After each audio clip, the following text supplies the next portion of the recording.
கிறிஸ்துவுக்குள் பிரியமானவர்களே, உங்களோடு இணைந்து இறை வார்த்தையை பகிர்ந்து கொண்டு ஆண்டவரை மகிமைப்படுத்துவதில் மிக்க மகிழ்ச்சி அடைகின்றேன்.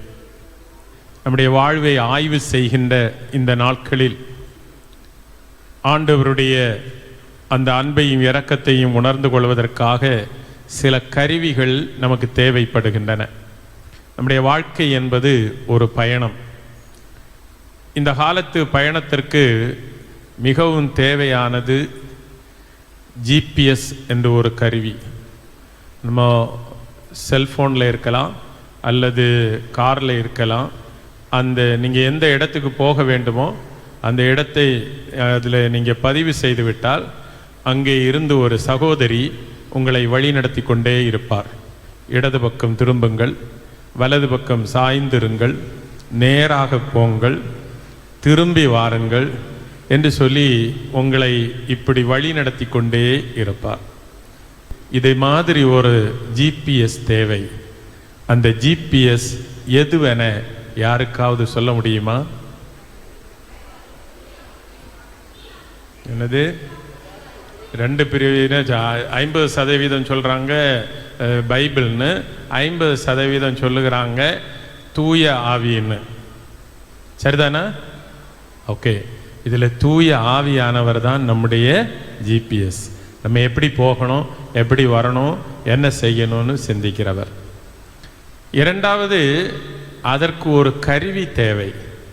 இந்த பயணத்தில் நம்முடைய கையில் ஒரு கருவி இருக்கணும். சும்மா பயணம் மேற்கொள்ள முடியாது. After all an examination of our whole life. உங்களுடைய நோக்கம் என்ன? கொஞ்சம் கைதட்டி பாடி அப்படி கொஞ்சம் எக்ஸசைஸ் கிடைக்கும், உடம்புக்கு கொஞ்சம் ரிலாக்ஸேஷன் கிடைக்கும். இது வரைக்கும் அசையா சொத்து போல வீட்டில் இருந்திருக்கிறோம். கொஞ்சம் அசையும் சொத்தாக நம்ம மாறிவிடலாம், உடம்புக்கு கொஞ்சம் ரிலாக்ஸேஷனாக கிடைக்கும்னு நினச்சி வந்திருக்கிறீங்களா? இல்லையே. கொஞ்சம் ஆழ்மன தியானம் பண்ணணும். After all this is an examination of our whole life. நம்ம எந்த ட்ராக்கில் ஓடிக்கிட்டு இருக்கிறோன்னு கொஞ்சம் ஆய்வு செய்கிறதுக்கு. இந்த ஆய்வு செய்கிறதற்கு நமக்கு ஒரு கருவி தேவை. அந்த கருவி தான் உங்களுடைய கையில் இருக்கிற பைபிள், கடவுளுடைய வார்த்தை. இந்த வார்த்தை நமக்கு எதற்கு பயன்படுகிறது? நம்மை கண்டிப்பதற்கும், கற்பிப்பதற்கும், செம்மைப்படுத்துவதற்கும், நேராக்குவதற்குமாக இருக்கிறது என்று யார் சொன்னது? பவுலடியார் தீமோத்தேயுவுக்கு அறிவுறுத்தினார். இன்று பவுலோஸ் என்கிற ஆயராகிய நான் உங்களுக்கு அறிவுறுத்துகிறேன். பைபிள் எதற்காக கொடுக்கப்பட்டிருக்கிறது? நம்மை கற்பிப்பதற்கும், கண்டிப்பதற்கும், சீராக்குவதற்கும், செம்மைப்படுத்துவதற்குமாக, வாழ்வாக்குவதற்குமாக, அதுவும் ரொம்ப முக்கியம், வாழ்வாக்குவதற்குமாக கொடுக்கப்பட்டிருக்கிறது.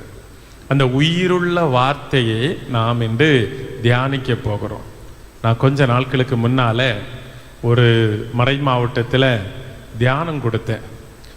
குருக்களுக்கு 180 குருக்கள் இருந்தாங்க, 2 ஆயர்கள் இருந்தாங்க அந்த தியானத்தில். ஒரு மறைமலை, ஒரு பெரிய மறை மாவட்டம், 2 பேட்ச்சு. ஒரு பேட்சில் 180 பேர், இன்னொரு பேட்சில் 170 பேர். 2 வாரம். ஒரு வாரம் தியானிக்கிறதுக்கு இந்த 2 ஆயர்களுடைய வயது என்ன தெரியுமா? ஒரு ஆயர் 71 வயது, மற்ற ஆயர் 98 வயது. ஆனால் இந்த 98 வயதான ஆயர் முன்னால் ஒரு நாற்காலியும் மேசையும் போட்டு அதில் ஒரு டைரி எல்லாம் இருக்குது. நான் சொல்லுகிறத எல்லாம் நோட் பண்ணி எடுக்கிறாரு. அவர் நினச்சிருக்கிறாரு இன்னும் 25 வருஷம் இருக்குன்னு நினச்சி நான் சொல்லுகிறத எல்லாம் எழுதி எடுக்கிறாரு. ஆனால் என்னை ஆச்சரியப்படுத்தியது, என்னை அவருடைய முன்னிலையில் பணிய வைத்தது அவருடைய கையில் இருந்த திருவிவிலியம். இவ்வளவு பெரிய பைபிள். இப்போ நான் அவருக்கு உதவியாக நின்ன ஃபாதர்கிட்ட கேட்டேன், இவ்வளோ பெரிய பைபிளை வச்சிருக்கிறேன். அவர் சொன்னார், that is his personal Bible. அது அவருடைய பர்சனல் பைபிள். இப்போ இங்கே இருக்கிற நீங்கள் கையில் விவிலியம் இல்லைன்னு சொன்னால் நீங்கள் அது பெரிய ஒரு குறை. சொந்தமாக ஒரு விவிலியம் இருக்கணும். வீட்டுக்கு ஒரு விவிலியம் போதாது. முன்னால ஒரு பாட்டு கேட்டு இருக்கிறோம், வீட்டுக்கு ஒரு விவிலியம் வேணும். அப்படி பாடவே கூடாது. இனி எப்படி பாடணும்? ஆளுக்கு ஒரு விவிலியம் வேணும், அப்படிதான் பாடணும் நம்ம. அப்ப எல்லாருக்கும் சொந்தமா பைபிள் இருக்கிறவங்க கை தூக்குங்க. ஓகே, ஏதேசம் எல்லாருக்கும் இருக்கு. ஆனா வீட்டுல இருக்கா இங்க இருக்கான்னு கேள்வி. இங்கேயும் இருக்கு, நிறைய பேர்கிட்ட இருக்குது. நான் சந்தோஷப்படுறேன், நிறைய பேரிட. நான் சொந்தமா இந்த பைபிள் இல்லாம நம்ம வாழ்க்கையை எப்படி புதுப்பிக்க முடியும், எப்படி சிந்திக்க முடியும், எப்படி ஆய்வு செய்ய முடியும்? அதனால இது தேவை. இன்னும் ஒரு சின்ன நிகழ்வை சொல்லுகிறேன். ஒரு வீடியோ நான் பார்த்தேன். கத்தோலிக்க திருச்சபையில் இருந்த ஒரு பெரியவர் இப்போது ஆவிக்குரிய ஆவேச கூட்டங்களுக்கு போயிருக்கிறார். இந்த ஆவிக்குரிய ஆவேச கூட்டங்களில் போனால் மக்கள் பரவேசம் பிடித்து நடப்பார்கள். இந்த தாத்தா பரவேசம் பிடிச்சு சொல்லுகிறாரு, நான் கத்தோலிக்க திருச்சபையில் இருந்தேன், அங்கே குந்திரிக்கத்தினுடைய மனமும் அதுபோன்று சாம்பிராணியினுடைய மனமும் மெழுகுத்து வர்த்தியினுடைய ஒளியின் தான் பார்த்தேன், நான் வேறு எதையும் பார்க்கவில்லை என்று. நற்செய்தியினுடைய நறுமணத்தை நான் அனுபவிக்கவில்லை என்று சொல்லுகிறார். பாவம், அந்த மனிதனுக்கு திருச்சபை என்ன என்றோ, திருச்சபை எப்படி விவிலியத்தை பாதுகாத்தது என்றோ, எப்படி கற்பித்தது என்றோ அவருக்கு தெரியாது. அவர் அதை அனுபவிக்கவில்லை. கத்தோலிக்க திருச்சபை என்ன செய்தது? 3ஆம் நூற்றாண்டிலேயே திரு விவிலியத்தில் நீ எப்படி மூழ்க வேண்டும் என்று லெக்சியோ டிவினா என்ற ஒரு முறையை கற்பித்தது. லெக்சியோ என்றால் வாசிப்பு, டிவினோ தெய்வீகம். திரு விவிலியத்தை தெய்வீக வாசிப்பு செய்ய வேண்டும். அதை அறிமுகப்படுத்தியவர் 303ஆம் ஆண்டில் வாழ்ந்திருந்த ஒரிஜன் என்ற திருச்சபை தந்தை. அதன் பிறகு புனித அகஸ்தீனார், புனித ஜெரோம் போன்றவர்கள் இதை பிரபலப்படுத்தினார்கள். இது சாதாரணமாக தினமலர் வாசிப்பது போலையோ தினத்தந்தி வாசிப்பது போலையோ இந்த திருவிவிலியத்தை நாம் வாசிக்க கூடாது. இதை முதலில் நாம் தியான வாசிப்பு செய்ய வேண்டும், ஜெபத்தில் வாசிக்க வேண்டும். அதன் பிறகு ஆழ்மன தியானத்துக்குட்படுத்த வேண்டும். இந்த விவிலியத்தில் சொல்லப்பட்டிருக்கிற ஒவ்வொரு வார்த்தையும் எனக்கு என்னுடைய வாழ்வுக்கு சொல்லப்பட்டு இருக்கிறது என்ற உணர்வில் நாம் வாசிக்க வேண்டும். அப்படி நாம் தியான வாசிப்பு செய்யும் போது நம்மில் ஜபம், வேண்டுதல் ஜபம், நன்றி அறிதல் ஜபம், ஆண்டவரை புகழ்கின்ற ஜப உணர்வுகள் அப்படியே எழுந்து வரும். இறுதியில் அதை செயல்படுத்த நாம் முனைவோம். அந்த லெக்சியோ டிவினா என்ற முறையை 3ஆம் நூற்றாண்டிலேயே கற்பித்திருக்கிறார்கள் திருச்சபை தந்தையர்கள். ஆனால் அச்சு 15ஆம் நூற்றாண்டுக்கு பிறகுதான் இதில் அச்சேற்றப்பட்டது. ஆனால் 2ஆம் வத்திக்கான் திருச்சங்கத்துக்கு பிறகுதான் தமிழகத்திலும் சரி எங்கும் அந்த பிற மொழிகளில் இது மொழிபெயர்க்கப்பட்டது. சில பழைய துறவர இல்லங்களுக்கு சென்றால் அன்றைய துறவிகள் இந்த விவிலியத்தை எவ்வளவு அழகாக தங்களுடைய கைகளினால கஷ்டப்பட்டு எழுதி பாதுகாத்திருக்கிறாங்க. பிரிண்ட் மாதிரி இருக்கு. இப்போ நமக்கு திரு விவிலியம் கையில கிடைத்திருக்கிறது. நீங்க நினைக்கலாம் நம்ம எல்லாரும் ரொம்ப பக்தி உடையவர்கள், ஏனென்றால் எல்லா ஞாயிற்றுக்கிழமையும் தவறாமல் திருப்பலிக்கு போகிறோம் இல்லையா? ஏழைகளுக்கு தான தர்மம் செய்கிறோம், நோன்பு இருக்கிறோம், இதெல்லாம் செய்கிறோம்.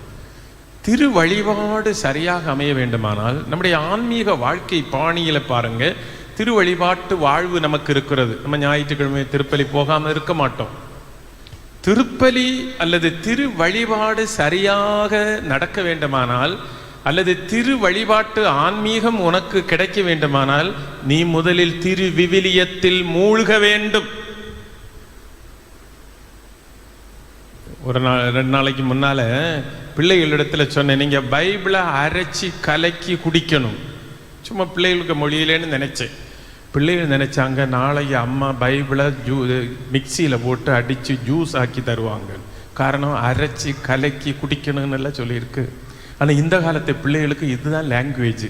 நம்ம பழைய காலத்தில் சொல்லக்கூடிய படிப்பினைகள் ஒன்றும் ஒரு வகையில் சொல்லி இன்னொரு கருத்தை, அதாவது ஒரு முறையில் சொல்லி இன்னொரு கருத்தை ஆழமாக கொடுக்கறத இன்றைய காலத்து பிள்ளைகளுக்கு புரியாது.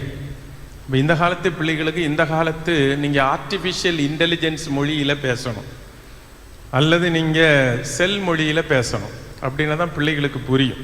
இப்போ நான் என்ன சொல்ல வர்றேன்னா, நம்முடைய பக்தி ஆன்மீகம், பக்த செயல்கள் நம்ம செய்கிறோம், எல்லாம் நம்முடைய வாழ்வுக்கும் பக்தி வாழ்வுக்கும் அடிப்படையாக இருக்கிறது. உங்கள் வாழ்க்கையில் நீங்கள் என்னதாவது, என்னுடைய வாழ்க்கையில் ஏதாவது ஒரு மாற்றத்தை நீங்கள் காண விரும்பினால் நீங்கள் முதலில் என்ன செய்ய வேண்டும்? திரு விவிலியத்தில் மூழ்க வேண்டும். கடவுளுடைய வார்த்தையில் மூழ்கி நம்மை புதுப்பிக்கும். அதுக்கு பிறகுதான் ஏதாவது மாற்றம் வருத்த முடியும். அதுக்கு பிறகுதான் மாற்றம் வருத்த முடியும். அதனுடைய மைய சிந்தனையா இருக்க இன்றைய நாளுக்கு நம்ம எடுத்திருக்கிறது, என் வார்த்தையில் நிலைத்திருங்கள். பைபிளை நம்ம படிக்கிறதுக்கு முன்னால ஒரு உண்மையே புரிஞ்சுக்கிடணும். பழைய ஏற்பாடும் சரி புதிய ஏற்பாடும் சரி இயேசு கிறிஸ்துவில் மையம் கொண்டிருக்கிறது. இயேசு கிறிஸ்து இல்லாமல் இதை நமக்கு புரிந்து கொள்ளவே முடியாது. இதை நம்ம ஆழமாக கற்றுக்கொண்டால்தான் இயேசு கிறிஸ்து யார் என்று புரிந்து கொள்ள முடியும். பழைய ஏற்பாடு புதிய ஏற்பாட்டை பற்றி சொல்லுகிறது. புதிய ஏற்பாடு பழைய ஏற்பாட்டில் மறைந்து கிடக்கின்றது. இது முழுவதுமையாக ஆண்டவருடைய ஒரு வார்த்தை எடுத்துக்கொண்டால் அதை மட்டுமாக நினைத்து சொல்லக்கூடாது. முழு பைபிளையும் மையப்படுத்தியது. இது நம்முடைய உள்ளத்தில் பதிவு செய்தாதான் நம்ம ஏதாவது மாற்றம். கடவுளுடைய வார்த்தையை இதயத்தில் பதிவு செய்கிறதுக்கு மனமு இருங்க. வேற ஏதோ கதைகளை நான் சொல்லுவேன், சிரிக்கிறதுக்கு சொல்லுவேன், அதையெல்லாம் நினைச்சு கொஞ்சம் சிரிச்சு ஜாலியா இருக்கலாம். இது ஹியூமர் கிளப்னு நினைக்க கூடாது. இது ஹியூமர் கிளப் அல்ல. நம்ம எதுக்காக வந்திருக்கிறோம்? கடவுளுடைய கொஞ்சம் வார்த்தைகளை மனசுக்குள்ள பதிவு செய்யணும். அது என்ன செய்யும்? உன்னை பாவத்திலிருந்து விலகச் செய்யும். பாவத்திலிருந்து விலகச் செய்யும். திருத்தந்தை 16ஆம் பெனடிக்ட் 2006ஆம் ஆண்டு இளைஞர்களிடத்துல சொன்னார், keep the gospels very close to your heart. இதயத்தோடு நற்செய்தியை நெஞ்சோடு இதயத்தோடு சேர்த்து வையுங்கள். கிட்னிக்கு பக்கத்தில் வைக்க சொல்லல. எங்க வைக்க சொன்னாரு? சில பிள்ளைகள் பேசும்போது, யூத்து இளைஞர்கள்லாம் பேசும்போது, அவனுக்கு கிட்னி இல்லைன்னு சொல்லுவாங்க, அதில் தலையில் ஆள் இல்லைன்னு சொல்லுவாங்க. இப்படியெல்லாம் அவங்களுடைய பேச்சு வழக்கு. ஆனால் நம்ம பைபிளை கொண்டு சிலர் சொல்லுவாங்க, ஐயோ எனக்கு இந்த இடத்துல வலி இருக்குது, நான் பைபிளை இங்கே வைக்கிறேன், அங்கேயும் இங்கேயும் வைக்கிறதுக்கு இல்லை. திருத்தந்தை என்ன கற்பித்தாரு? நெஞ்சோடு சேர்த்துவே. நெஞ்சோட சேர்த்து வச்சா உனக்கு என்ன கிடைக்கும்? You will receive the attitude of Jesus Christ. இயேசுவினுடைய மனநிலை உனக்கு கிடைக்கும். இப்போதை பாருங்க, சிலர்லாம் நெஞ்சோட சேர்த்து எடுத்து வைக்கிறாங்க. காரணம் கிடைக்கணும். அது இயேசுவினுடைய மனநிலை உடனே கிடைக்கணும்னு ஆசை. எவ்வளவு ஆசையா இருக்கிறாங்க பாருங்க, பேர் ஆர்வம். அப்போ நமக்கு இந்த கடவுளுடைய வார்த்தையை உள்ளத்துல பதிவு செய்தாதான் ஏதாவது மாற்றம் வரும். உங்க குடிப்பழக்கமா இருக்கட்டும், பிரச்சனையா இருக்கட்டும், ஏதாவது ஒரு மாற்றம் வாழ்க்கையில வரணும்னு சொன்னா கடவுளுடைய வார்த்தை பதிவு செய்யணும். இதுல தான் நம்ம தோற்று போனோம். கடவுளுடைய வார்த்தைன்னு சொல்லக்கூடியது யாரு? முதல்ல நம்ம வாசித்தோம். அந்த வாக்கு தொடக்கத்தில் இருந்தது. அது வாக்கு தொடக்கத்தில் இருந்தது. அந்த வாக்கு கடவுளோடு இருந்தது. அந்த வாக்கு கடவுளாயும் இருந்தது. வாக்கு என்பது என்ன? கடவுளுடைய நெஞ்சுக்கு நெருக்கமான அந்த இதயத்திலிருந்து புறப்பட்டது. அதான் ஒரே மகன். இந்த மகனை பற்றி தான் 1 யோவான் 1ஆம் அதிகாரம் 1 சொல்லியிருக்கு. அதை வாசிங்க பாப்போம். 1 யோவான் 1ஆம் அதிகாரம் 1. தொடக்க முதல் இருந்த வாழ்வு அளிக்கும் வாக்கை நாங்கள் கேட்டோம், கண்ணால் கண்டோம், உற்று நோக்கினோம், கையால் தொட்டுணர்ந்தோம். வெளிப்படுத்தப்பட்ட அந்த வாழ்வை நாங்கள் கண்டோம், அதற்கு சான்று பகர்கிறோம். இன்றைய நம்முடைய சிந்தனைக்கு நான் முதல்ல வாசித்த அந்த பகுதியும் இதையும் நீங்க மனசுல பதிவு செய்யணும். தொடக்கத்தில் இருந்த அந்த வாக்கு அவர்தான் இயேசு கிறிஸ்து. 119வது திருப்பாடல் 103 105 வாசிங்க. உம் சொற்கள் என் நாவுக்கு எத்துணை இனிமையானவை, என் வாய்க்கு தேனினும் இனிமையானவை. என் காலடிக்கு உம் வாக்கே விளக்கு, என் பாதைக்கு ஒளியும் அதுவே. ஓகே, இங்க பாருங்க, 2 கருத்து இங்க தெளிவா வருது. ஒன்று, கடவுளுடைய வார்த்தை தேனினும் இனிமையானது. இந்த ஊர்ல திருச்சியில ரொம்ப இனிமையானது என்ன? தேனா அலுவாயா? என்னது? தேன் தானா? ஆனால் நான் இதுவரைக்கும் சொல்ல கேள்விப்பட்ட மார்த்தாண்டம் தேன் தான் ரொம்ப இனிமையானதுன்னு கேள்விப்பட்டிருக்கிறேன். அதான் ரொம்ப ஃபேமஸ்ன்னு சொல்லுவாங்க. ஆனால் இங்கே திருச்சியில் என்னது இனிமையானது? தெரியாதா? பிரியாணியா? என்ன மிகவும் இனிமையானது? ஏதாவது ஒரு ஸ்வீட் அல்ல, தேனே வச்சுக்கிடுங்க. ஆனால் கடவுளுடைய வார்த்தை அதை விட இனிமையான. 2வது வசனம் சொல்லுது, அது ஒளி விளக்கு, உன வாழ்க்கைக்கு வழிகாட்டு. நீ எப்படி போகணும், இருளின் மக்களாக அல்ல ஒளியின் மக்களாக இருக்க எப்படி போகணும்னு நமக்கு காட்டுது. உயிரானது, ஒளியானது, கடவுளுடைய வார்த்தை அழியாதது, நிலைவாழ்வு அப்படின்னு ஒரு கேள்வி அங்க வருது. நிலைவாழ்வுன்னா என்ன? யோவான் நற்செய்தி 17ஆம் அதிகாரம் 3வது வசனத்தில் விளக்கி தரப்படுகிறது. என்ன இந்த நிலைவாழ்வு? நம்ம நினைக்கிறது ஒரு இடத்திலேயே நிற்கிறது, நின்று வாழுகிறது, அசையா சொத்து போல எல்லா உணவும் இங்க கொண்டு வந்து பைப்பு வழியா தரணும் அப்படின்னு நிற்கிறது தான் நிலைவாழ்வு அல்ல. இந்த நிலைவாழ்வு என்னன்னு அதுல சொல்லி இருக்கு. 17:3 வாசிங்கள. உண்மையான ஒரே கடவுளாகிய உம்மையும் நீர் அனுப்பிய இயேசு கிறிஸ்துவையும் அறிவதே நிலைவாழ்வு. உண்மையான ஒரே கடவுளையும் அவர் அனுப்பிய இயேசு கிறிஸ்துவையும் அறிவதுதான் நிலைவாழ்வு. இந்த அறிவது என்பது என்ன? இங்க அடுத்த கேள்வியை பாருங்க. கேள்விக்கு மேல கேள்வி பாருங்க. பைபிள் அப்படிதான் நம்மகிட்ட கேள்விக்கு மேல கேள்வி கேட்குது. அறிவது அப்படின்னு ஒரே உண்மையான ஒரே கடவுளாகி உண்மையும் நீர் அனுப்பிய இயேசு கிறிஸ்துவையும் அறிவு. இந்த அறிவது என்பது புத்தகத்திலோ கூகுள்ல இருந்து அறியக்கூடிய அறிவு அல்ல. இங்க நீ உனக்கு ஏற்படுகிற நெருக்கம், அவரோடு ஏற்படுகிற இறை நட்பு, அதைத்தான் புனிதம் என்று சொல்லுவோம். இறை நட்பு.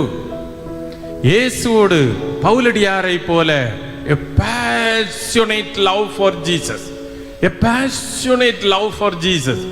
இயேசுவின் மீது தனியாத ஒரு அன்பு, அடங்காத ஒரு அன்பு, அதுதான் உனக்கு நிலைவாழ்வு. அதனுடைய முழுமையை இறை சந்நிதியில் மரணத்திற்கு பின் தான் நம்ம முழுமையை அனுபவிப்போம். மரணம் என்று சொல்லுவது ஒரு வாழ்வுக்கு முற்றுப்புள்ளி அல்ல, அது உடலை இழத்தல்.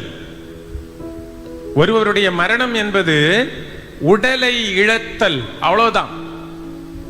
உடலை இழந்துடுறோம், ஆனா ஆன்மா எங்க போகணும்? ஆண்டவரிடத்துல போகணும், அவரை இடைவிடாமல் துதிக்கணும். அப்ப இந்த கடவுளுடைய வார்த்தை எல்லாம் எதுக்கு வேண்டி நமக்கு தரப்பட்டிருக்கிறது? உண்மையான கடவுளையும் அவருடைய ஒரே மகனாகிய இயேசு கிறிஸ்துவையும் அறிவது. அறிவது என்றால் அவரோடு இணைந்து விடுவது, இறை நிலை இணைவு, இறை நட்பு, அவரோடு இரண்டர கலந்து விடுவது. அதுதான் அந்த இறை நட்புக்காகத்தான் நம்ம வந்திருக்கிறோம். இந்த வசனத்தை சொல்ல, இதை நீங்க அப்படியே மனசுல பதிவு செய்யணும். உண்மையான ஒரே கடவுளாகிய உம்மையும் நீர் அனுப்பிய இயேசு கிறிஸ்துவையும் அறிவதே நிலைவாழ்வு. அதனாலதான் அந்த பேதுரு என்ன சொன்னார்? ஆண்டவரே, நிலைவாழ்வு தரும் வார்த்தைகள் உம்மிடமே உள்ளன, நாங்க எங்கே போவோம்? நிலை வாழ்வுக்காகத்தான். அன்புக்குரியவர்களே, அந்த கடவுளுடைய வார்த்தையை நம்மள மனசுல பதிவு செய்கிறதுக்கு தான் இங்க வந்திருக்கிறோம். நம்முடைய பிள்ளைகளுக்கு இதை முழுமையாக நமக்கு கொடுக்க முடியல. ஒரு முறை ஒரு பங்கு தந்தை தன்னுடைய அனுபவத்தை பகிர்ந்து கொண்டார். மறைக்கல்வி பிள்ளைகளுக்கு ஒரு போட்டி, பேச்சு போட்டி. அந்த பேச்சு போட்டிக்கு அழகான ஒரு தலைப்பு அவர் கொடுத்தார். என்னை செதுக்கிய மறைக்கல்வி அவர் கொடுத்தார். அடுத்தது வந்து அந்த பிள்ளை 12ஆம் வகுப்பு முடித்த பிள்ளை வந்து அழகாக பேச்சு போட்டியை பேச்சு தொடங்கினான். இந்த பிள்ளை சொன்னது, என்னுடைய அம்மா அப்பா என்னை அன்போடு வளர்த்தார்கள், பள்ளிக்கூடத்தில் அனுப்பினது போல என்னையும் மறைக்கல்வி வகுப்புக்கு அனுப்பி வைத்தார்கள். 1ஆம் வகுப்பில் நான் சேர்க்கப்பட்டேன், நன்றாக படித்தேன். சோப்பு டப்பா எனக்கு பரிசாக கொடுக்கப்பட்டது. சோப்பு டிஷ் டப்பான்னு சொன்னால் நான் சொல்கிறேன். எனக்கு ப்ரமோஷன் கிடைத்தது. 2ஆம் வகுப்பிலும் நான் முதலிடத்திலே வந்தேன். குப்பி கிளாஸ் எனக்கு பரிசாக கொடுக்கப்பட்டது.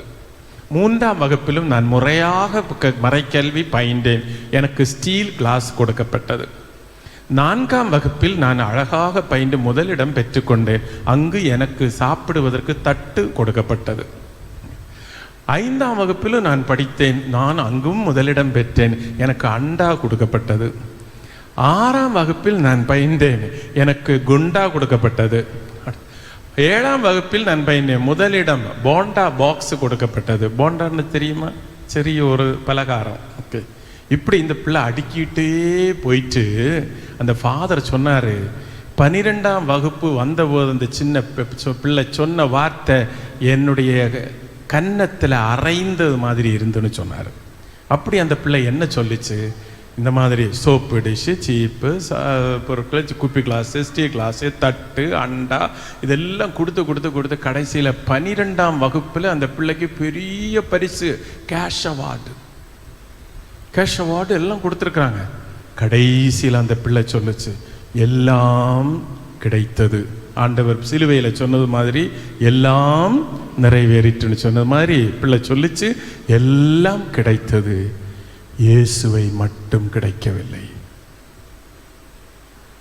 அதுதான் அந்த ஃபாதருக்கு கன்னத்தில் அரைந்தது மாதிரி இருந்து. நம்ம 12 வருஷம் மறைக்கல்வியில் நம்ம என்ன கற்றுக் கொடுத்தோம்? இறை வார்த்தையை வாழ்வாக்குறதுக்கு கற்றுக் கொடுக்கல.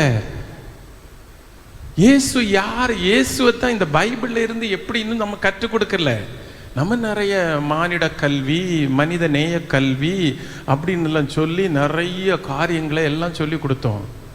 ஆனால் கடவுள் எப்படி தன்னை வெளிப்படுது, நற்கருணை என்ன, இந்த இறை வார்த்தை என்ன, இதில் ஆண்டவர் எப்படி பிரசன்னமாகிறார், பைபிள் எப்படி இயேசுவில் மையம் கொண்டு இருக்கு, அவர் எப்படி ஒரு நம் மீட்பர், நம்முடைய தோழர், நிலை வாழ்வு அவரிடத்துல தான் இருக்கிறது. அவரோடு நீ நட்புறவு கொள்ளணும், அங்கே இறை நட்பு ஏற்படணும். அவரை நீ கிறிஸ்துவின் அன்பினின்று என்னை பிரிப்பவன் யார் என்று கேட்ட பவுலடியாரை போல சாவோ என்ன பிரிக்க முடியும்? அந்த நேசத்துக்குள், நட்புக்குள், உறவுக்குள் வருவதற்கு இந்த பிள்ளைக்கு இயலாமற் போயிற்று. இனி அந்த பிள்ளை கல்லூரியில் போனால் இதை பற்றி படிக்க முடியுமா? கல்லூரியில் காண்பதும் கேட்பதும் எல்லாம் வேற கதைகள். இது ஒன்றும் சொல்லி கொடுக்க மாட்டாங்க. அடிப்படை இல்லாமல் போகுது, ஃபவுண்டேஷன் இல்லாமல் போகுது. எனவே பிரியமான சகோதர சகோதரிகளே, நீங்கள் திரு விவிலியத்தில் மூழ்கணும். இதுதான் நம்முடைய வாழ்க்கையை ஏதாவது மாற்றம் வருத்தும். அந்த வசனங்கள் நம்முடைய மனசுக்குள்ள டெய்லி 1-2 வசனம் மனசுக்குள்ள எடுத்து தியானிச்சு அது எனக்கு என்ன கேள்வி எழுப்புகிறதுன்னு சிந்தித்து நீங்க போகினீன்னு சொன்னா இதயத்தில் எழுதுங்க. அதுக்கு பிறகுதான் நமக்கு வாழ்க்கையில மாற்றம் வரும். அன்பானவர்களே, இந்த இயேசுவிடத்தில் எப்படி ஒரு நெருக்கம் நமக்கு வரும், நமக்கு எப்படி அறிகிறது? கடவுள் மனிதனை படைக்கின்றார், நம்ம கடவுளை எப்படி நெருங்கி வர்றதுன்னு பார்ப்போம். இயேசு நமக்கு கடவுளோட எப்படி நெருங்கி வர்றதுன்னு கற்றுக் கொடுத்திருக்கிறார். பழைய ஏற்பாட்டில் இஸ்ராயேல் மக்கள் கடவுளுக்கு பொதுவான ஒரு பேர் இருந்து ஏல் எலோஹிம், இந்த 2 பேரும் உண்டு. அதான் நம்ம ஹாலே லூயா அப்படின்னு சொல்லும்போது கூட அந்த அர்த்தம் அதானே கடவுளுக்கு. அதுக்கு பொருத்தமான தமிழ் வேர்டு 2 வார்த்தை, 2 வார்த்தைகள் தமிழில் பயன்படுத்தப்படுகிறது. ஒன்று கடவுள் என்ற வார்த்தை, இன்னொன்று இறைவன் என்ற வார்த்தை. ஏல் எலோஹிம் இப்படிதான் மொழிபெயர்த்திருக்கிறாங்க. கடவுள்னா என்ன? இது வரைக்கும் எத்தனையோ தடவை நம்ம கடவுளே கடவுளே கடவுளேன்னு கூப்பிட்டுருக்கிறோம். அதனுடைய அர்த்தம் தெரியுமா? கடவுள்னா என்ன? எல்லாவற்றையும் கடந்தவர். ஆனால் அது மட்டும் பகுதி தான் ஆச்சு, 50% தான் ஆச்சு. எல்லாவற்றையும் கடந்தவர் கடவுள். கட கூட்டல் உள் சமம் கடவுள், உள்ளத்துக்குள்ள இருக்கிறவர். அதனுடைய பொருள் அதல்ல. எல்லாவற்றையும் கடந்தவர், ஆனால் எல்லாவற்றுக்குள்ளும் இருப்பவர். எல்லாவற்றையும் கடந்தவர், ஆனால் எல்லாவற்றுக்குள்ளும் இருப்பவர். அவர்தான் கடவுள் என்று. இரண்டாவது, இறைவன் என்ற வார்த்தையை நம்ம எதற்கு பயன்படுத்துகிறோம்? இறைஞ்ச தகுந்தவர், இறைஞ்சி வேண்டுகிறோம். நம்ம கெஞ்சி மன்றாடுகிறதுக்கு அவர்கிட்ட தான் முடியும். வேற யார்கிட்ட போக முடியும்? வேற யார்கிட்ட போக முடியும்? இறைஞ்சி கெஞ்சி மன்றாடுகிறதுக்கு. இது பொதுவா அவங்களுக்கு இருந்தது. ஆனால் கடவுள் தன்னுடைய பெயரை வெளிப்படுத்தி இருக்கிறார். அந்த பெயர் என்ன? யாவே. யாவே கடவுள். யாவே என்றால் அதனுடைய பொருள் என்ன? இருக்கின்றவராக இருக்கின்றவர். இருக்கின்றவராக இருக்கின்றவர் நானே என்று கடவுள் என்ன செய்தார்? பெயர் சொன்னார். அதனுடைய பொருள் என்ன? இருத்தல் அவருடைய சிறப்பு. அவருடைய இருக்கின்றார் அவர், இருத்தல் அவருடைய சிறப்பு. ஆனால் இத்தகைய நிலையில் இருக்கிற கடவுள் மனிதனோடு ஈடுபடுவதை பார்க்கிறோம். இஸ்ராயேல் மக்களுடைய வரலாற்றில் மனிதன் செய்கிறதையே செய்கிறார். பாருங்க, மண்ணை எடுத்து மனிதனை உருவாக்குகிறார். நோவாவினுடைய பெட்டகத்தினுடைய கதகனுடைய தாழ்பாழை அவரே பூட்டுகிறார். ஆபிரகாமிடத்தில் நண்பனிடத்தில் பேசுவதை போல பேசுகிறார். மோசே இடத்துல பேசுகிறார், காட்சி கொடுக்கிறார், உரையாடுகிறார், எல்லாம் செய்கிறார். பாருங்கள், அப்படி வரும்போது மக்கள் கடவுளுக்கு ஒரு பெயர் கொடுத்தாங்க. கடவுள் தனக்கு ஒரு பெயரை வெளிப்படுத்தினாரு. ஆனா மக்கள் என்ன செய்தாங்க? கடவுளுக்கு ஒரு பெயர் கொடுத்தாங்க. அப்போதான் சொன்னாங்க மக்கள், ஆண்டவர் என் ஆயன், ஆண்டவர் கற்பாறை, ஆண்டவர் எனது கேடயம், எனது அரண், எனது கோட்டை. கடவுளை ஒவ்வொருவரும் ஒவ்வொரு வகையில் அனுபவமாக்கிக் கொள்வார். நோயிற்ற ஒருவருக்கு கடவுள் குணமளிக்கிறார் என்றால் அவர்களுக்கு ஆண்டவர் குணமளிப்பவர். வேற எத்தனை பேர் நம்ம சொன்னாலும் பாருங்க, நம்ம சரியாக புரிந்து கொள்ளணும். இந்த ஆண்டவர் சர்வ வல்லமையுள்ளவர், இரக்கமுள்ளவர், மனிதர்களுடைய கூக்குரலை கேட்பவர். எகிப்தில் இஸ்ராயேல் மக்கள் அடிமைத்தனத்தில் இருந்தபோது அவர்களுடைய அழுகையும் கூக்குரலையும் கேட்டவர். எனவே மக்களோடு இருப்பவர், கூடாரம் அடித்துக் கொண்டவர், மக்களோடு கூடாரம் அடித்துக் கொண்டவர். எனவே அருகில் இருப்பவர். இந்த கடவுள் அவர் தம்மோடு இருந்த அந்த ஒரே மகனை இந்த உலகுக்கு தரும் அளவுக்கு அன்பு கூர்ந்தார். அந்த கடவுள் நம்மை தந்தையை வெளிப்படுத்தி நம்மோடு வாழ, என்றென்றும் நம்மோடு இருக்க திருவுளமானார். அந்த இயேசு கிறிஸ்து ஆண்டவரை எப்படி கூப்பிடணும்னு நமக்கு சொல்லி தந்தார். இயேசு கிறிஸ்து அப்பா தந்தாய் என்று அழைத்தார். அப்பா தந்தாய் என்று அழைத்தார். இது ரெண்டுக்கும் ரெண்டு அர்த்தம். இந்த ரெண்டு பேருக்கும் ரெண்டு அர்த்தம். இஸ்ராயேல் குலத்திலும் சரி, இன்றும் சரி, தந்தைக்கு குடும்பத்தில் ஒரு மதிப்புண்டு. இப்பதான் கொஞ்சம் குறைச்சு போச்சு. அதுக்கு காரணங்கள் பல. ஒரு சில நாட்களுக்கு முன்னால ஒரு வீடியோ கிளிப் வந்தது. ஒரு திருமணம் நடக்குது. திருமணத்திற்கு மணமகனும் மணமகளும் கோயிலுக்கு வரணும். அவங்க மணமகளே வருகன்னெல்லாம் பாட்டெல்லாம் தொடங்கினாங்க. மணமகள் ஒழுங்காக நடந்து வந்தா, வலது காலை வச்சு நடந்து வந்தா. ஆனால் மணமகனுக்கு ஸ்டெப்பு வரையலை. ஒரு ஸ்டெப்பு வைக்கும்போது அது குச்சிப்புடியா பரதநாட்டியமானு புரிஞ்சுக்கிட முடியல. அப்படி போகுது ஸ்டெப்பு. மணமகன் மணக்கோலத்தில் வந்திருக்கிறான், கால் நிற்கல. ஏன்னா அவர் வழக்கமாக போடுகிறத போட்டுட்டு வந்திருக்கிறாரு. அதனால ஸ்டெப்பு நிற்கல. என்ன செய்யுது? பரதநாட்டிய ஸ்டெப்பு வைக்கும்போது அது குச்சிப்புடியா போகுது, அல்லது பிரேக் டான்ஸ் ஆட்டு போகுது. பரதநாட்டியமாக இருக்கணும். கடைசியில் கோயிலில் வந்திருக்கிறாங்க. அந்த துணி உள்ள பெண்மணி மன விருப்பம் கேட்டபோது விருப்பம் இல்லை. பிறகு ஏதாவது நடக்குமா? நடக்காது. கோயிலில் ஏதாவது நடக்குமா? நடக்காது. அவ பாருங்க, ஒரு காலகட்டத்தில் குடும்பத்தின் தலைவன் என்ற தகப்பனுக்கு, தந்தைக்குரிய மதிப்பும் மரியாதையும் அதிகாரமும் இருந்தது. ஆனால் இன்றைக்கு இல்லை. இயேசு தந்தை இடத்துல எப்போதும் ஒரு ஹாட்லைன் கனெக்ஷன்ல தான் இருந்தார். ஏன்னா காலையில் எழும்பி விடியற் காலையில் எங்கே போனார்? ஜெபிப்பதற்கு போனார். பாருங்க, பகல் முழுவதும் வேலை செய்துட்டு இரவும் தந்தை இடத்துல வேண்ட சென்றார். சீடர்களை தேர்ந்தெடுக்க முன்னால தந்தையை நோக்கி ஜெபித்தார். எல்லா சூழல்கள்லையும் தந்தையோடு இருக்கிறாரு. இந்த ஒரு நெருங்கிய உறவு, ஹாட்லைன் கனெக்ஷன், ஆன்லைன் நேரலை, இது இப்படி சொன்னாதான் நமக்கு இப்ப புரியும். இயேசு எப்போதும் தந்தை கடவுளோடு ஆன்லைன்ல இருந்தார். புரிஞ்சதில்ல? இப்போ பெரியவங்களுக்கு புரியலைனாலும் பிள்ளைங்களுக்கு கரெக்டா புரிஞ்சிருக்கும். இயேசு தந்தை கடவுளோடு எப்படி இருந்தாரு? இயேசு தந்தை என்ற பெயரை உச்சரிக்கும் போது அது ஒபிஷியல் நெய், அதிகாரம். இயேசு செல்லமா கடவுளை அழைக்கும் போது எப்படி அழைக்கிறாரு? அப்பா. ஒரு பிள்ளை அப்பாவிடத்தில் தந்தை இடத்தை கூப்பிடுவாரு. பிள்ளைகள் ரெஸ்பெக்டட் ஃபாதர் அப்படின்னு தகப்பனாரை கூப்பிடுமா பிள்ளைகள்? வீட்டில் உள்ள அப்பாவை போய் ரெஸ்பெக்டட் அண்ட் ஆனரபிள் ஃபாதர் அப்படின்னு சொல்லுவோம். மாண்புமிகு தந்தை அவர்களே அப்படின்னு பிள்ளை போய் வீட்டில் சொல்லுமா? சொல்லாது. வீட்டில் அதெல்லாம் வெளிநாட்டு கலாச்சாரம். அவங்க தான் காலையில் எழும்பின உடனே குட் மார்னிங் மம்மி ஆடி என்னெல்லாம் சொல்லும். நம்ம ஊரில் அப்படி இல்லை. நம்ம கண்ணை திரும்பிக்கிட்டு போய் அம்மாவிட்ட காப்பி அப்படின்னு தான் சொல்லுவோமே தவிர அம்மா good morning did you sleep well அப்படின்னு எல்லாம் கேட்போம். அது கேட்குறது நம்ம வழக்கமே இல்லை. அங்கே என்ன, எல்லாரும் ஒரு கெஸ்ட்டு போனால் கூட முதல்ல அவங்க கேட்குறது அப்படி தான், good morning and did you sleep well, நல்லா தூங்குனீங்களா அப்படின்னு கேட்பாங்க.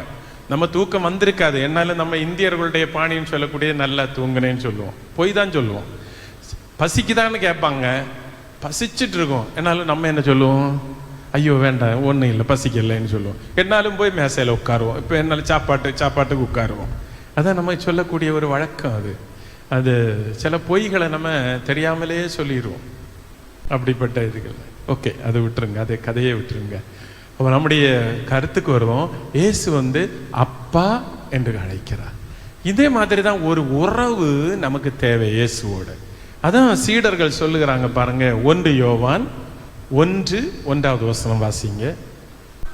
தொடக்க முதல் இருந்த வாழ்வளிக்கும் வாக்கை நாங்கள் கேட்டோம், கண்ணால் கண்டோம், உற்று நோக்கினோம், கையால் தொட்டுணர்ந்தோம். அந்த வசனங்களை ஒவ்வொன்றையும் சரியா புரிஞ்சுக்கிடுங்க.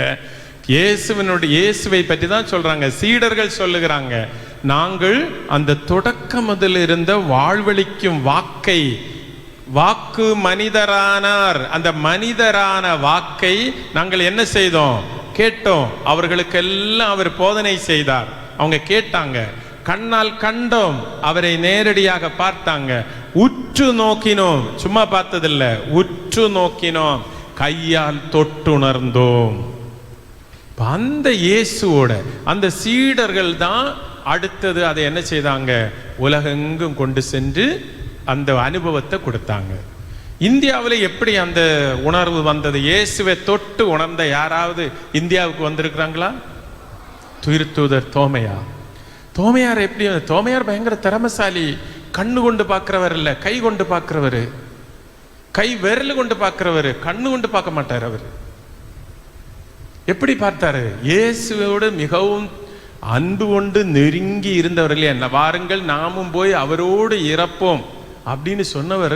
உயிர்த்த இயேசுவை மற்றெல்லாரும் கண்டாங்க, எங்களுக்கு காண முடியலன்னு வருத்தம் கொண்டவர் என்ன பிடிவாதம் பிடிச்சாரு? அவரை நான் கண்டு என்ன செய்யணும்? கையை விழாவில் போட்டாதான் நான் நம்புவேன் அப்படின்னு சொன்னாரு. போட்டதாட்டது சொல்லலை, ஆனா அந்த விரல் கொண்டு இயேசுவை அன்பு செய்தவர், அறிந்து கொண்டவர்.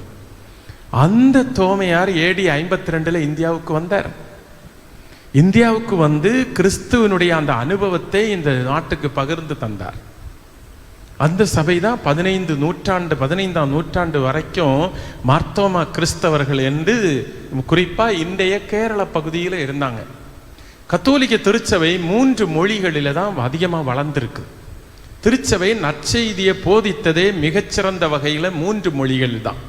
ஒன்று லத்தீன் மொழி, அது ரோமை பேரரசில் மேற்கத்திய நாடுகளில் பயன்படுத்தப்பட்ட மொழி. அதில் தான் இன்னைக்கு லத்தீன் சபை வழிபாட்டு மொழியாகவே அதனுடைய அடிப்படை மொழியாக லத்தீன் மொழி இருக்கிறது. இரண்டாவது கிரேக்க மொழி. ரோமை பேரரசு ரெண்டாக பிரிந்தது. அது மேற்கத்தியம் கிழக்கத்தியம் என்று. கிழக்கத்திய நாடுகளில் பேசப்பட்ட மொழிதான் அன்றும் இன்னைக்கு நம்ம இருக்கிற இங்கிலீஷ் போல ஒரு அறிவு பெற்ற அல்லது கல்வி மொழியாக அந்த மொழி இருந்தது, கிரேக்க மொழி. ஆனால் ரோமை பேரரசினுடைய இந்த கிழக்கத்திய சில நாடுகளிலும் பாரசீகத்திலும் பயன்படுத்தப்பட்ட மொழி சுரியானி மொழி அல்லது சிரீக் என்று ஆங்கிலத்தில் சொல்லுவோம். இயேசு பேசின அரமாய்க்கு மொழியினுடைய எடேசா என்கிற பகுதியில் பேசப்பட்ட அந்த டயலெக்ட் தான் இந்த சுரியானி மொழி. தோமையார் இங்கு வந்தபோது அந்த சுரியானி மொழியில தான் வழிபாடுகள் இருந்தது. 15ஆம் நூற்றாண்டு வரை அந்த மொழியில தான் இருந்தது. இந்த 3 மொழிகளிலும் தான் கிறிஸ்தவ மறை பகிரப்பட்டிருக்கிறது. சுரியானி மொழியில உள்ள பைபிளுக்கு பிஷித்தான்னு பேரு. அதுல சில வசனங்கள் எல்லாம் மாறி வரும். நம்முடைய இங்க உள்ள திருவிவிலியத்தில் நம்ம பார்க்கும்போது ஊசியின் காதில் ஒட்டகம் நுழைவது அரிதுன்னு இருக்கும். ஆனா அதுல சுரியானி பைபிள்ல இருக்கும் ஊசியின் காதில் வடம் நுழைகிறது கடினம்னு இருக்கும். இயேசு 12ஆம் வயசுல காணாமல் போகும்போது அதுல இருக்கும் என் தந்தையின் காரியங்களில் நான் இருக்கணும். ஆனா இந்த பைபிள்ல தந்தையின் இல்லத்தில்னு இருக்கும். சரி, அங்கங்கே சில சின்ன சின்ன மாறுபாடுகள் இருப்பதை பார்க்கிறோம். ஆனா அந்த பைபிள் சுரியானி பைபிள். அப்ப இப்படி இந்த மொழிகள்ல இது கடந்து வந்திருக்கு. அப்ப இயேசுனுடைய அனுபவத்தை தோமையார் இந்தியாவுக்கு கொண்டு வந்து பகிர்ந்து தந்தார். அந்த நம்பிக்கையிலிருந்து தான் 15ஆம் நூற்றாண்டுக்கு பிறகுதான் போர்த்துகீசியர்கள் எல்லாம் வந்தபோது தான் லத்தீன் வழிபாட்டு முறையில் உள்ள சபை இங்கு வலுவாக தொடங்கியது. அதுபோல புனித பிரான்சிஸ் சேவியர்னுடைய மறைத்தூது பணியினாலும் திருச்சபை வளர்ந்தது. அதுவரையிலும் இந்த சுரியானி சபை தான் இருந்தது. இன்று அந்த சுரியானி சபை கத்தோலிக்க திருச்சபையில் 2 முறைகள் இருக்கின்றன.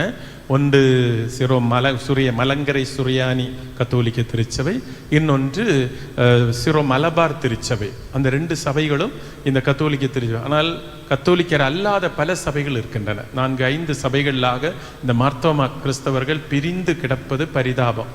அப்படி இருக்கிறது. அதை விட்டு விடுவோம். நம்ம இங்கே இறைவார்த்தை தியானத்துக்கு வருவோம். அப்ப இயேசுவை கடவுளை கடவுள் என்றும் இறைவன் என்றும் அழைக்கிறோம்.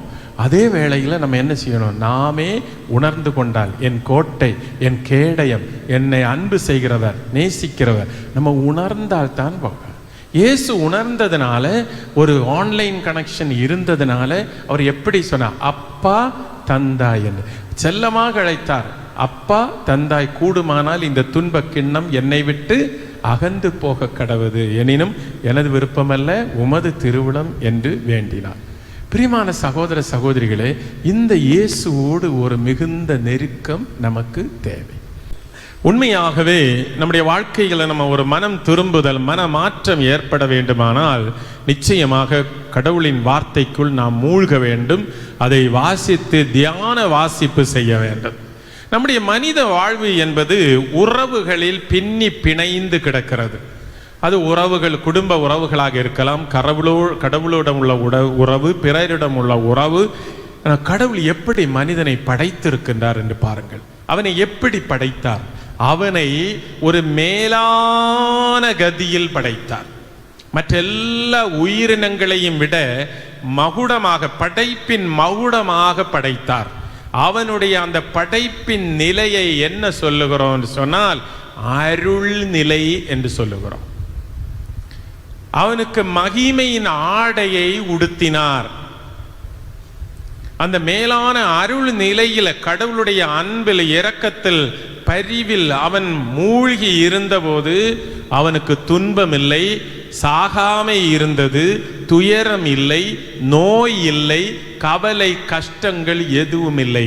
அவன் கடவுளுடைய பிரசன்னத்தை தரிசித்து வான தூதர்களைப் போல இடைவிடாமல் இறைவனை இரவும் பகலும் தூயவர் தூயவர் என்று புகழ்ந்து பாடிக்கொண்டே இருந்தார். அந்த மேலான கதியில படைத்தார். அந்த மகிமையின் ஆடையை மனிதன் என்ன செய்தான்? கடவுளுடைய கட்டளையை மீறியதால் இழந்தான். அதன் பிறகுதான் அவனுக்கு என்ன வருகிறது?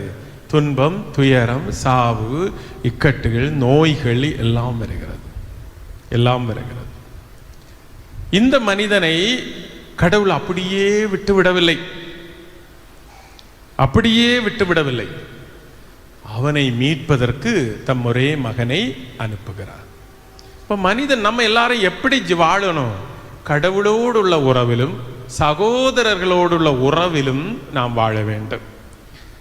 அன்றாட வாழ்க்கையில் நம்ம பாருங்க, கடவுளோடும் சண்டை போட்டு கொள்ளுகிறோம், நம்முடைய வீடுகளிலே அடுத்தவங்களோடையும் சண்டை போட்டு கொண்டு போகிறோம். இப்போ நம்ம உலகத்தில் நடக்கிற காரியங்களை பார்த்தாச்சுன்னா சண்டையே வாழ்வாக மாறிவிட்டது, சண்டையே வாழ்வாக மாறிவிட்டது. ஆனால் கடவுளோடு உள்ள உறவை நம்ம எப்படி வெளிப்படுத்துகிறோம்?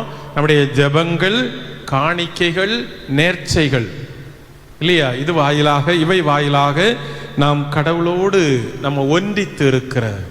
எப்போது கடவுளிடமிருந்து பிளவுபட்டு நாம் அகன்று இருக்கிறோமோ அப்போது நம்முடைய உள்ளம் கலக்கமடைகிறது.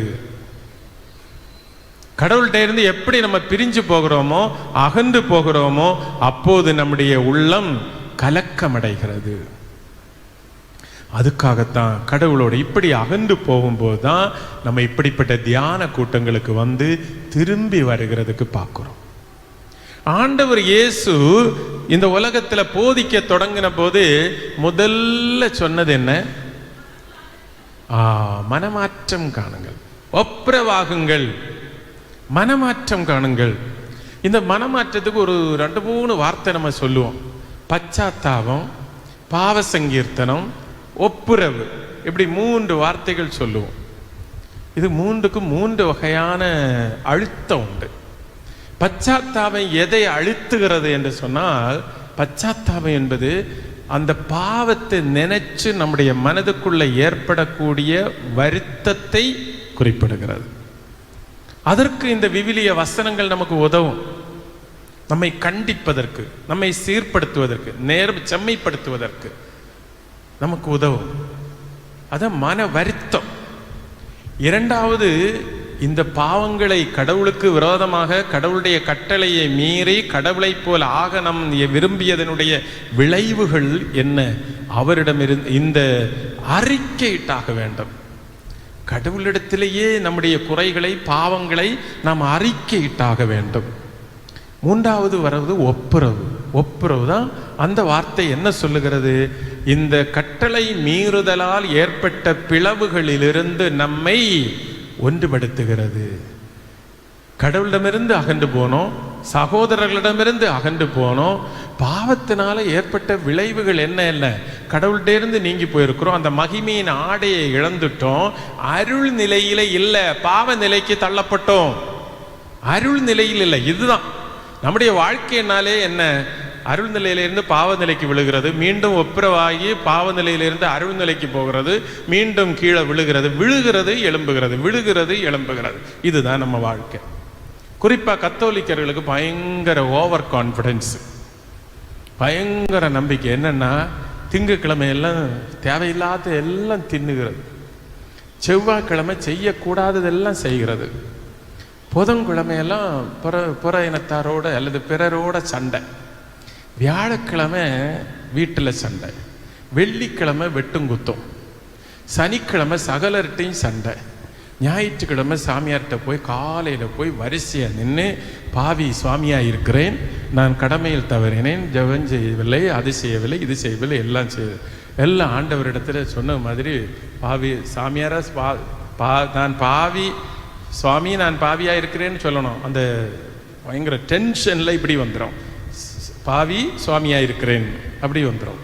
அப்படி சொல்லி அவர் எல்லாவற்றையும் கேட்டுட்டு அவருக்கு என்ன, ஆண்டவர் மன்னிக்கிறத ஏன் நான் மன்னிக்க கூடாதா அப்படின்னு சொல்லிட்டு இந்த ஃபாதர் என்ன செய்வார்? எல்லாவற்றையும் இரக்கமுள்ள ஆண்டவர், கருணையுள்ள ஆண்டவர், ஊதாரி மைந்தனை ஏற்றுக்கொண்ட அந்த தந்தையை போல இருகரம் நீட்டி காத்திருப்பவர், அப்படின்னு அந்த சாலையோரத்தில் அடித்து கொள்ளையர்களால் போடப்பட்டவன் நல்ல சமாரியர் போன்ற இயேசு உன்னுடைய காயங்களை கட்டுவார், உன்னுடைய எல்லாம் ஆறுதல் வார்த்தைகளை சொல்லி எல்லாம் வல்ல இறைவன் உன் பாவங்களை மன்னித்து விட்டார்னு உறுதிப்பட சொல்லி அனுப்பிடுறது. இதனால இந்த மக்களுக்கு என்னன்னா, திங்கள் முதல் சனிக்கிழமை எல்லா பாவம் செய்துக்கிட்டு இந்த ஃபாதர் ஒரு அடைக்கலம், பாவ சங்கீர்த்தனன்னு ஒன்று இருக்கிறதுனால இப்படி போன நம்ம வாழ்க்கை இது. அப்போ நம்ம இப்படி இதான் நம்ம பாவநிலை பின்னையும் அருள்நிலை ஒப்புரவாயிடுச்சுன்னா அருள்நிலைக்கு வந்துடுறோம்ல, மீண்டும் பாவநிலையில் விழுகிறதும் எழும்புகிறதும். தாவீதை போல தான், பேதுருவை போல. பேதுரு என்ன செய்தார்? வீழ்ந்தார், மறுதளித்தார். ஆனால் ஒரு ஆண்டவருடைய ஒரு பார்வையிலேயே திரும்பி வந்தவர். தாவீது 2 தப்புகள் செய்தார். ஆனால் நாத்தான் இறைவாக்கினர் வந்தபோது மனம் திரும்பி என்ன செய்தார்? அழுது 51வது திருப்பாடல் எழுதி ஆண்டவரோடு நெருங்கி வந்தார். பாருங்க, இது போல தான் நம்ம வாழ்க்கை இருக்குது. இப்போ உண்மையிலேயே நம்ம ஒரு மாற்றத்தை, மனம் திரும்புதலை காண வேண்டுமானால் இயேசுவோடு நெருங்கி வரணும். இறை வார்த்தையிலும் நற்கருணையிலும் நம்ம என்ன செய்யணும்? அந்த அனுபவத்துக்கு வரணும். அந்த அனுபவத்துக்கு வரணும், கிறிஸ்தவ அனுபவத்துக்கு வரணும். எனவே அன்புக்குரியவர்களே, இந்த ஒப்புரவு வாழ்க்கையில் ஆண்டவர் என்ன செய்கிறார்? நம்ம தவறி போனோம்னு சொன்னால் ஆண்டவர் நம்மை கைவிடுவதே இல்லை. அவர் நம்மை ஒவ்வொரு நாளும் திரும்ப அழைத்து கொண்டே இருக்கிறார். நீ வா, திரும்பி வா என்று இஸ்ராயேல் மக்களையும் அவர் அப்படியே அழைத்து கொண்டுதான் இருந்தார். இந்த பாவத்தினுடைய ஒரு விளைவை கூட நான் சொல்லுகிறேன். பாவம் என்பது இறைவனை வெறுப்பது. அதுபோலவே அது மனிதனை அவனுக்கு எதிராகவே பிரித்து வைக்கிறது. அவனுடைய மனதுக்குள்ளே ஒரு கலக்கத்தை உருவாக்குறது மட்டுமல்ல, அன்பை மறுக்கிறது, நன்றி இன்மை கொடுக்கிறது. இறைவனுக்கு காட்டும் நன்றி இன்மை பாவம். பாவம் என்பது அலகைக்கு அடிமையாக இருப்பது. இந்த அலகைன்னா யாரு? அலகைக்கு அடிமையாக இருப்பது. அலகை கடவுள் படைத்து கடவுளுடைய கட்டளை மீறி முற்றிலும் கடவுளை மறுத்து கடவுளுக்கு பணியாமல் போன வானதூதர்கள். அந்த தொடக்கம் முதலே பாவம் செய்கிறது அந்த அலகையினுடைய வேலை. பாவத்தினுடைய ஒட்டுமொத்த அடையாளம் தான் பாம்பு. பாவங்கள் முழுவதும் சேர்த்துள்ள ஒட்டுமொத்த அடையாளம் தான் பாம்பு. முதல் பாவம் எப்படி வந்தது? யார்கிட்ட இருந்து வந்தது? முதல்ல பாம்பு, அடுத்தது ஏவாள், அடுத்தது ஆதாமுக்கு வந்தது பாவம். ஆனால் விசாரணை வந்தபோது எப்படி? முதல்ல யாரிடத்துல கேட்டார் ஆண்டவர்? ஆதாமிடத்துல. 2வது எங்க கேள்வி வந்து 3வது பாம்பு. தண்டனை வந்தபோது முதல்ல யாருக்கு தண்டனை? பாம்புக்கு. 2வது ஏவாளுக்கு. 3வது என்ன வந்தாலும் ஆம்பளைங்க ரட்சப்பட்டாங்க. ஆம்பளைங்க என்ன செய்தாங்க? தப்பிச்சுக்கிட்டாங்க. காரணம் விசாரணை தான் வந்து, தண்டனை வந்த வேளையில 3வது விசாரணை தான், தண்டனை தான். இதுல வந்து சுருக்கமா என்ன சொன்னோம்னா, பாவம் செய்கிற மனுஷன் கடவுள்கிட்ட இருந்து அகன்று போகிறான். சகோதரர்களுக்கு இடையிலே அந்த நெருக்கடி ஏற்படுகிறது. தன்னுக்குள்ளேயே அவன் ஒரு போராட்டத்தில் இருக்கிறான். கடவுளை வெறுக்கிறான், நன்றி இல்லாதவனா இருக்கிறான்.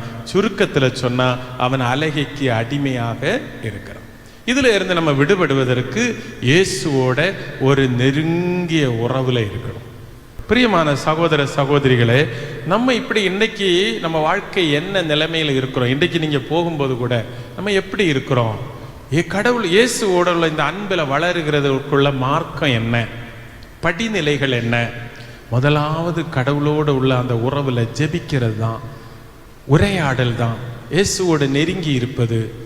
அதற்கு இந்த பைபிள் படிக்கிறது, பைபிள் விவிலிய கல்வி அல்லது பைபிள் வாசிக்கிறது, தியான வாசிப்பு செய்கிறது நம்மை ஆண்டவரோடு நெருங்கி வர செய்யும். 2வது நற்கருணை, திருப்பலி, இதெல்லாம் இயேசுவோட நெருங்கி வர செய்யும். ஆண்டவர் ஒருபோதும் நம்மை கைவிடுவதே இல்லை. குறிப்பாக இஸ்ராயேல் மக்களை பாருங்க.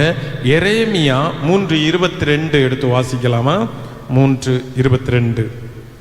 என்னை விட்டு விலகிய மக்களே, திரும்பி வாருங்கள், உங்கள் நம்பிக்கையின்மையிலிருந்து உங்களை குணமாக்குவேன். பாருங்க, என்னை விட்டு விலகிய மக்களே திரும்பி வாருங்கள். இன்றைக்கு இந்த நேரத்தில் ஆண்டவர் என்ன செய்கிறார்? என்னை விட்டு விலகிய மக்களே, நம்ம எதனால ஆண்டவரிடத்திலிருந்து விலகி போயிருக்கிறோம்? ஒரே ஒரு காரணத்தினால தான், நாம் செய்த பாவங்களினால விலகி போயிருக்கிறோம். நம்ம எல்லாரும் ஆண்டவர் என்ன செய்கிறார்? திரும்பி வாருங்கள் என்று அழைத்து கொண்டு இருக்கிறார். எசாயா 1:16 முதல் 19 வரை. உங்களை கழுவி தூய்மைப்படுத்துங்கள், உங்கள் தீச்செயலை என் திருமுன்னிருந்து அகற்றுங்கள், தீமை செய்தலை விட்டொழியுங்கள், நன்மை செய்ய கற்றுக்கொள்ளுங்கள், நீதியை நாடி தேடுங்கள், ஒடுக்கப்பட்டோருக்கு உதவி செய்யுங்கள், திக்கற்றோருக்கு நீதி வழங்குங்கள், கைம்பெண்ணுக்காக வழக்காடுங்கள். வாருங்கள், இப்பொழுது நாம் வழக்காடுவோம் என்கிறார் ஆண்டவர். உங்கள் பாவங்கள் கடுஞ்சிவப்பாய் இருக்கின்றன, எனினும் உறைந்த பனி போல அவை வெண்மையாகும்.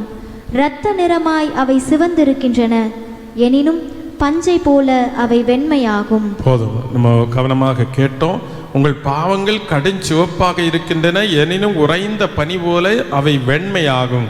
இரத்த நிறமாய் அவை சிவந்து இருக்கின்றன, எனினும் பஞ்சை போல் வெண்மையாகும். ஆண்டவர் நாம் திரும்பி வருவதனால் அந்த ஊதாரி மைந்தனை இருகரம் நீட்டி வரவேற்று முத்தமிட்டு அரவணைத்து புதிய ஆடை உடுத்தி மிதியடி வழங்கி மோதிரம் அணிவித்து விருந்து கொண்டாடியது போல திரும்பி வருகிறவர்களை ஏற்றுக்கொள்ள ஆண்டவர் தயாராக இருக்கிறார். எரேமியா 31ஆம் அதிகாரத்தை நீங்க வீட்டில் போன பிறகு வாசிங்க. அங்கே ஆண்டவர் எப்படி நம்மை முடிவில்லாத அன்பு காட்டியுள்ளார் என்றும் நம்மை ஈர்த்து கொள்கிறார் என்றும் குறிப்பிடப்பட்டிருக்கிறது. அதை நீங்கள் உங்களுடைய தியானத்திற்கு பின்னர் வாசித்து கொள்ளலாம். எனவே அன்புக்குரியவர்களே, நாம் செய்ய வேண்டியது என்னவென்றால் நல்லா சாப்பிடணும். இந்த மனம் திரும்புறதுக்கு நம்ம புதிய ஒரு வாழ்க்கை கிடைக்கிறது. கிறிஸ்தவன்னா என்னது அதையும் சொல்லி, அவர் கிறிஸ்தவன்னா என்னது, நம்ம ரொம்ப கிறிஸ்டியன் லைஃப்னா சிம்பிள் லைஃப் நம்ம சொல்லி சொல்லி காம்ப்ளிகேட்டட் ஆக்குறோம். கிறிஸ்டியன் லைஃப் என்னன்னா ரொம்ப சிம்பிள். நான் ஒரு சொல்லித்தரேன். நம்ம கிறிஸ்மஸுக்கு என்ன செய்வோம்? நல்ல கிரிப் உண்டு பண்ணுவோம் இல்லையா? புற்குடில் நம்ம உருவாக்குவோம். புற்குடில் இப்படி உருவாக்கிட்டு நல்ல உயரமான ஒரு சூசேப்பர், கொஞ்சம் வண்ணம், ஒரு 80 கிலோ இருக்கும் சூசேப்பர். அடுத்தது அவருடைய கழுத்தளவுக்குள்ள ஒரு மாதா, இப்படி தானே மரியா, அவ்வளோ உள்ள அவங்களுக்கு ஒரு 70 கிலோன்னு வைப்போம். அடுத்தது இந்த 2 பேருக்கும் மேலே ஒரு பெரிய ஒரு 100 கிலோ உள்ள ஒரு வானதூதர் அப்படியே வந்து பறந்து நிற்பார், இப்படி வைப்போம். ஆக ஒரு பக்கத்தில் ஒரு 10 லிட்டர் பால் தரக்கூடிய ஒரு பெரிய பசு, டெய்லி 10 லிட்டர், மொத்தத்தில் 10 லிட்டர் அல்ல, டெய்லி 10 லிட்டர் தரக்கூடிய ஒரு பசு. அடுத்தது இடது பக்கம் கொஞ்சம் ஆட்டுக்குட்டிகள். அடுத்தது இப்படி பாருங்க, இப்படி எள்ளும் தோலுமா இருக்கக்கூடிய ஒரு 3 ஆட்டிடையர்கள். அடுத்து நல்ல பளபளப்பான அதாவது நல்ல பியூட்டிஃபுல் ட்ரெஸ் எல்லாம் போட்டு வரக்கூடிய 3 ஞானிகள். இவ்வளவு எல்லாம் ஒருக்கி தர லைட்டு மின்னல் எல்லாம் வச்சுட்டு இந்த மாதாவுக்கும் யோசேப்புக்கும் இடையில கொண்டு போய் இவ்வளவு ஒரு குழந்தை இயேசு. மேலே நிற்கிற வானதூதருக்கு கிலோ வெயிட் எவ்வளவு? வெயிட் எவ்வளவு? 100 கிலோ. இந்த குழந்தை இயேசுக்கு வெயிட் என்னது? எவ்வளவு? 100 கிராம். கரெக்ட், அவங்க சொன்னது கரெக்டு.